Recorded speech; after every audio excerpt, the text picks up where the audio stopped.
And yeah, in some while ways, you're it's a little talking, bit Matt, surprising. let me go ahead and Yeah. put those up on the screen while you continue to explain this, because I do think we have this chart that we can show of how the messaging performed vis-a-vis Trump.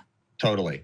Yeah. So, I mean, this is just a crude graph. We're still waiting to get the final report together. That should come out very shortly. But essentially, you can see that this populist message, which, complain that billionaires are getting richer, we need to stand up to the big corporations and the politicians in Washington that serve them, that didn't really focus in the way that Democrats often do, just on essentially populism as a partisan issue. The Republicans and their rich friends, but actually sort of named the enemy as all big corporations and billionaires, and didn't put it in as just the billionaires on the other side, unlike our billionaires in parenthesis.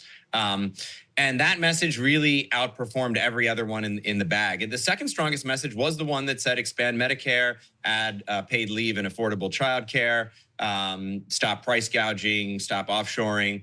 They kind of threw some sort of policy goodies in the works alongside some of the populism. And we were surprised to some extent, not only that it outperformed the sort of the democratic threat, democracy under siege, we need to save the Constitution message, but it also outperformed abortion, which is conventionally understood as the Democrats' strongest playing card. Well, let's go to the next one. Can we put the next graphic, please, up on the screen about the favorability rating? So you have there from the strong populist how it outperformed everything from even progressive economics, moderate economics, soft, etc. The Democratic threat message being the one that there's been a lot of Kamala messaging on, but you haven't even necessarily seen, you don't see it actually playing out. Even more interesting, you have it amongst independents. Can we put the next one, please, on the screen, because that arguably could be the most important. And you saw the same thing here where the economics, strong populism message, both of those two were really important for independents as opposed to any of the other stuff that they were testing. Yeah, this is favorability. So this is essentially like we just to clarify how the study worked. We didn't just sort of put the messages in front of our sample of voters as independent items. We actually put them in a head-to-head against under essentially Kamala. Under Kamala Harris's name, with Kamala Harris's characteristics, simulating a kind of ballot box scenario, and then we put Trump. We put the message against Trump, and we wrote a series of Trump messages, also like the Harris messages, drawn from his own rhetoric.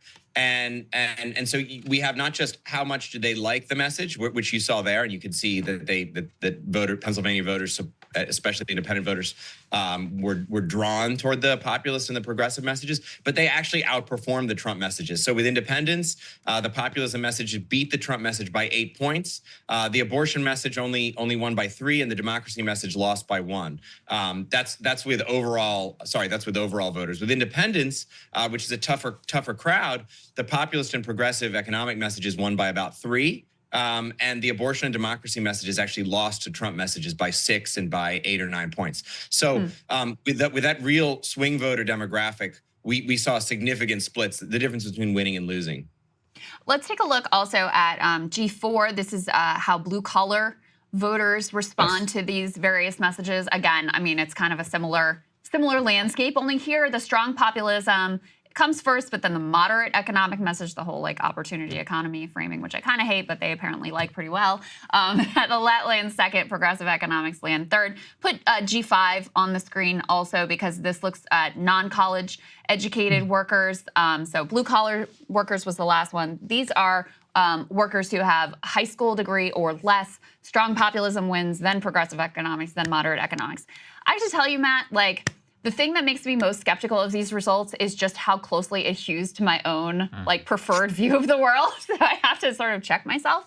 And I have to go back and say, when we were going into 2022, and I, like many others, thought there was going to be a red wave, it's because Democrats were not talking about any of this stuff at all. At least Kamala has sometimes talked about price gouging. She is running ads saying that Trump is for the billionaires and I'm for you. In 2022, they really didn't do any of that. It was all democracy and abortion. And guess what? It worked pretty well. So, is it possible that even though when you test these messages, sort of the overall numbers are, yes, they favor the economic message, maybe the abortion message is super motivating for people to turn out. And even though it's not the preferred message over all of them, it's the one that is the most intensely felt among a key demographic group. Like, how else do we explain what happened in 2022 when there was basically no economic messaging and the state of the economy was quite significantly worse than it is right now at this point in time? Yeah, what troubles me there, because I hear you, Crystal, and I feel the same way about like, wow, this is exactly what my prior said. That there must be something wrong with the survey. But look, what actually troubles me about the 2022 analogy is that this is a different electorate. I mean, you have the midterm turnout is 50%, or in a good year, like low 50s. I forget what it was in 2022, but it was between 50 and 55%. In a presidential year, the turnout is last time it was over 65%. Maybe it's going to drop this year. I mean, in some ways, Democrats may be hoping it does. But you have a broader electorate. You have a sort of a less reliably less motivated electorate in terms of hardcore partisans on both sides. And yeah, I think abortion and democracy do bring out the Democratic base. You saw, looking into the weeds of our polls, you saw essentially with professional class voters, because we broke down the data not just by education levels, which is the most common proxy for class, and I'll defend that as a way of thinking about class crudely. But we also looked at occupation, and so yeah, you saw the blue collar numbers, and we could contrast that with professional class voters. That is voters in credentialed jobs. And professional class voters liked every message. They actually liked the populist messages too, but they liked the abortion democracy message. That was all between +4 and +7 points. They're all in for the Democrats no matter what. The question is, what about these disproportionately working class, lower propensity voters in places like Pennsylvania? What are they coming out to support or potentially not coming out to oppose? What's going to bring them out? What's going to motivate them or have them lean one direction or another? And yeah, we found, so again, with a blue collar group, that's defined by occupation. And it's one of the two working class groups we tested. We also tested sort of service clerical workers, which we consider broadly working class also. And that's the sort of essentially the Democratic working class and the Republican working class right now. The blue collar group, manual workers, they're +19 Trump. But even they were in positive territory on the populist message and close to positive on the progressive economic message. Whereas the democracy message, they were minus 14 or something. Jeez. So it's really, I really worry that she's preaching, when she's at these rallies in Erie, PA, and she's got Trump on the Jumbotron, and she's talking about how unacceptable he is and how he's going to cancel Roe v. Wade and oppose the Constitution. A large number of voters are eating that up enough to win in 2022. Maybe, look, it's all close. Maybe it's enough in 2024. Personally, I hope so. But I don't think this is the most effective way to win the swing voters, the working class voters right now in these swing states. Well, you've got the data to back it up, and luckily we'll find out, right? Matt, I wanted to ask you one more question, because you mentioned something that I think is interesting. You made this distinction between like the Democratic working class and the Republican working class, because in addition to testing these messages, you did test these different class groups, and you got down to a much more granular level than I've seen in any other poll in terms of which class groups, just based on income level, are supporting which party, and based on occupation, which was also super fascinating. Can you talk a little bit about that and some of the cleavages even within what we might define broadly as the working class? Yeah, absolutely. Because, the phrase, the keyword for us is the Republican Party hasn't become the party of the working class. We talk about class de-alignment, not realignment. Of course, one might say as a sort of a left-leaning group, we fear realignment because the Republicans seem to be pushing that direction. But right now, the working class is really divided. It's not aligned with either party.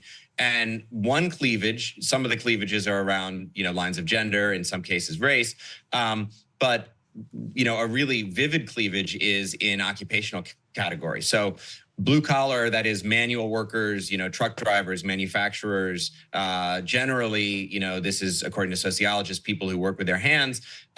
They're Trump +19 in Pennsylvania right now in our sample. And they were in some ways the differences were most dramatic in terms of their enthusiasm, or at least their winnability, I would say, with the populist and with the economic messages.